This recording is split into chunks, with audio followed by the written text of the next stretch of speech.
Picture the Strait of Hormuz at night. Black water, no horizon. Tankers moving like slow loaded shadows through one of the narrowest and most important maritime corridors on Earth. On a normal day, it is one of the most strategically sensitive places on the planet because roughly 1/5 of the world's petroleum liquids consumption passes through it, along with a major share of global LNG trade. But in this war, it has become something far more dangerous than a choke point. It has become a trigger, a weapon, a place where missiles, mines, shipping insurance, energy markets, and global fear all collide in the same stretch of water. This is the story of how the latest U.S Iran war, unfolding inside a wider U.S Israeli conflict with Iran, turned the Strait of Hormuz from a permanent geopolitical pressure point into an active battlefield. As of March 23, 2026, the war had been raging for more than 3 weeks after joint U.S.-Israeli strikes on Iran on February 28th. And by then the fighting was no longer just about airstrikes, missiles, or retaliation. It had become a struggle over who controls access to the sea, who can still move oil and gas, and who can impose costs not just on an enemy, but on the entire global economy. To understand why this matters, you have to understand what the Strait of Hormuz really is. It is not simply a waterway between Iran and Oman. It is the valve through which the Gulf connects to the wider world. Oil from Saudi Arabia, Iraq, Kuwait, the UAE and Iran all depends on this passage to reach international markets. LNG exports from Qatar and the UAE also depend heavily on it. There are alternative pipelines, yes, but their total bypass capacity is limited and nowhere near enough to fully replace the traffic that normally flows through Hormuz. So when tension rises there, the problem is not local. The shock moves outward instantly, from tanker routes to fuel prices to inflation to financial markets thousands of miles away. And that is exactly what has happened. In older crises, the world feared that Iran might try to close the strait in a dramatic, unmistakable way, with large-scale naval confrontation and a visible blockade. But this war has shown that closure does not need to be absolute to be devastating. Iran has instead used ambiguity as a tool. Reuters reported on March 22nd that Tehran said Hormuz remained open to all but enemy-linked ships, while also insisting that neutral traffic coordinate with Iran for safe passage. That means passage itself has become political. Access is no longer defined by international routine. It is defined by Iranian leverage, Iranian warnings, and the constant threat that a ship can become a target if it is connected, even indirectly, to a country Tehran considers hostile. That selective approach is what makes this crisis so dangerous. The strait is not simply open, and it is not simply closed. It is unstable. One vessel passes. Another delays. Another reroutes. Another demands special insurance. Another shuts off transponders. Another waits for naval escort. AP reported that around 90 ships, including 16 tankers, crossed the strait between March 1 and March 15th, even as Iran continued exporting millions of barrels of oil, much of it to China. That does not mean the crisis is limited. It means Iran has turned access itself into a weapon. Some trade still moves, but only under a system of fear, calculation, and selective permission. And once fear enters shipping, the damage spreads fast. It is not just about missiles hitting a tanker, it is about what ship owners think might happen. It is about whether crews are willing to sail. It is about whether insurers will cover the voyage, and at what price. Reuters reported on March 20th that Chubb launched special war risk coverage to support ships passing through Hormuz, which tells you just how extraordinary the situation has become. War risk insurance is not a normal add-on. It is a sign that commercial shipping's operating under battlefield conditions. If that insurance becomes too expensive, too limited, or too uncertain, then maritime traffic does not need to be physically stopped to collapse. The economics can do the job on their own, do the imtihor. That is the hidden power of the Strait of Hormuz in wartime. You do not need to sink every ship to shut it down. You only need to convince the market that normal passage is no longer normal. Once that happens, freight rates rise, insurance premiums surge, operators hesitate, and governments begin scrambling for contingency plans that do not really exist at sufficient scale. The world tends to imagine war in terms of explosions, smoke, and impact craters. But some of the most powerful effects of war happen before the missile even lands. They happen in contracts, in port delays, in nervous conversations between insurers and ship owners, in emergency phone calls between energy ministers and central banks. Then the war escalated further. Reuters reported that after an Israeli strike on Iran's South Pass gas field on March 18th, Iran responded with missile attacks on Gulf energy infrastructure. That was a major turning point because it widened the war from military targets into the architecture of the global energy system itself.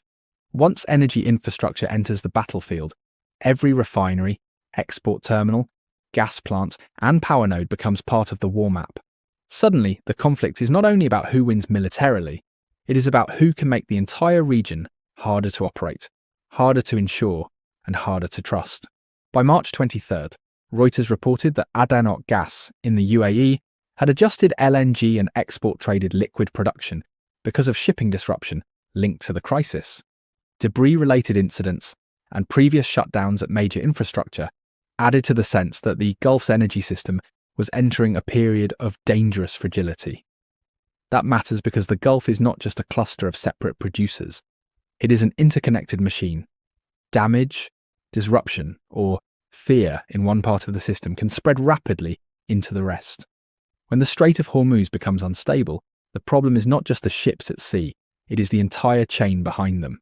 Then came the most dramatic escalation yet. Reuters and AP reported that President Donald Trump threatened to destroy Iran's power infrastructure unless Tehran fully reopened the Strait of Hormuz within 48 hours. Iran answered with threats of its own, saying it would retaliate against Gulf energy and power infrastructure, and, if attacked further, could mine the Gulf and shut it completely.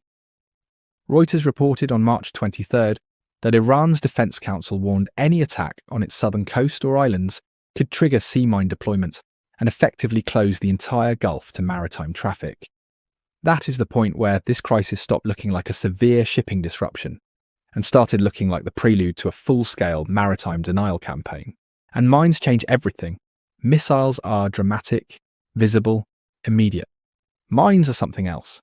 They are patient, silent, cheap compared with the damage they can cause. A mine does not need to hit many ships to have a strategic effect. It just needs to make every captain wonder whether the next transit might be the last. Reuters noted that Iran itself invoked the 1980s, when mine clearing in the Gulf required enormous effort. That memory matters. Once a choke point is mined, reopening it is not a matter of issuing warnings or declaring victory. It becomes a slow, dangerous naval operation, and even after the mines are cleared, confidence may not return right away. In maritime trade, perception is almost as important as physical access. This is why the war around Hormuz is so much more frightening than a normal regional clash. The Strait of Hormuz is not just a place where navies can fight. It is a place where uncertainty itself can become a strategic effect. If commercial shipping slows, even partially, global markets react. If LNG cargoes are delayed, buyers react. If the threat of mining becomes credible, insurers react. If the United States or its partners move to forcibly reopen the waterway, then the risk of a direct naval showdown rises sharply. Every step taken to restore confidence can also create new chances for escalation, and the economic consequences are already severe. AP reported that oil prices had climbed more than 50% as the conflict deepened, while another AP report put Brent crude around $113 to $61 and US crude near $99 to $85 on March 23rd. The head of the International Energy Agency, Fatih Birol, warned that the global economy faces a major threat from this war, saying oil supply losses had already exceeded 11 million barrels per day, and gas disruption had reached 140 billion cubic meters. He described the shock as worse for oil and gas markets than both the 1970s oil crises and the post-Ukraine energy disruption. That is not the language used for a temporary scare. That is the language of a global system under genuine stress. And once energy prices surge like that, the effects spread everywhere. Airlines pay more, shipping costs rise, inflation expectations change, central banks get nervous. Consumers who may never have heard of the Strait of Hormuz begin paying for it anyway, through fuel, electricity, transport, and food. This is the peculiar power of energy choke points. They allow geography to become economics, and economics to become politics, A narrow strip of water in the Gulf and suddenly affects household budgets, stock markets, and election year pressures in countries nowhere near the war zone. Asian economies are especially exposed because so much of the oil and gas that passes through Hormuz is headed east. Reuters reported that China warned on March 23rd that continued escalation could drive the Middle East into a vicious cycle. That warning reflects more than diplomacy. It reflects material vulnerability. When a region that supplies so much energy to Asia is thrown into war, Beijing, New Delhi, Tokyo, Seoul, and others do not need to be active participants to suffer the consequences. They are tied to the strait by tankers, contracts, refineries, and energy demand. Europe is watching just as nervously. AP reported that EU leaders called for the reopening of the Strait of Hormuz and an end to strikes on energy and water infrastructure. That matters because Europe knows what prolonged energy disruption looks like. It has lived through major energy shocks before, and it knows that once markets lose confidence, the economic and political consequences can outlast the military phase of the conflict itself. Even countries not directly dependent on Gulf oil and gas still feel the effect through global pricing and market volatility. The United States too is learning a hard lesson. Military power can strike Iran's facilities. It can try to deter escalation. It can assemble naval force. But even Washington cannot simply order the market to calm down. Once the world's most important energy chokepoint is under threat, American strength does not translate automatically into economic immunity. High oil prices still feed through. Global uncertainty still matters. Strategic stock releases can soften the blow, but they cannot make a war zone feel safe to commercial shipping. The lesson of Hormuz is brutal and simple. Nobody truly controls the consequences once this corridor is destabilized. On the military side, the war remains intense and unresolved. AP reported on March 23rd that the U.S. Central Command leader said the campaign against Iran was ahead or on plan, with focus on degrading missile and drone production. But that same reporting made clear that Iran still retains the ability to retaliate and to impose danger across the region. Missile alerts in Israel, renewed strikes and threats against Gulf infrastructure all point to the same reality. Success in one part of the campaign does not mean control over the wider escalation ladder. A war can be tactically successful and strategically dangerous at the same time. And that may be the deepest truth at the centre of this crisis.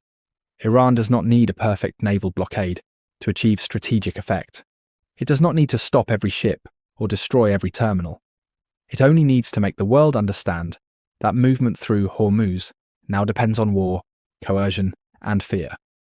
If Tehran can reduce traffic, raise risk, scare insurers, threaten mines, and force the US and its allies to spend huge military and political capital just to keep part of the route functioning, then the strait itself has already become a battlefield advantage.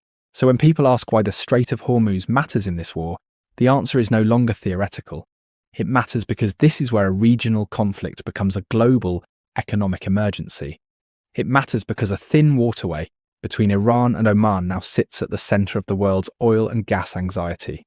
It matters because every tanker that enters it is now moving through a corridor shaped not only by geography, but by missiles, diplomatic ultimatums, war risk insurance, selective passage, and the shadow of mines beneath the surface. As of March 23, 2026, the war is still unfolding. Iran is threatening wider closure if attacked again. The United States is threatening major retaliation if the strait is not fully reopened. Gulf energy infrastructure is under pressure. Markets are already reacting. Major powers are warning of wider consequences.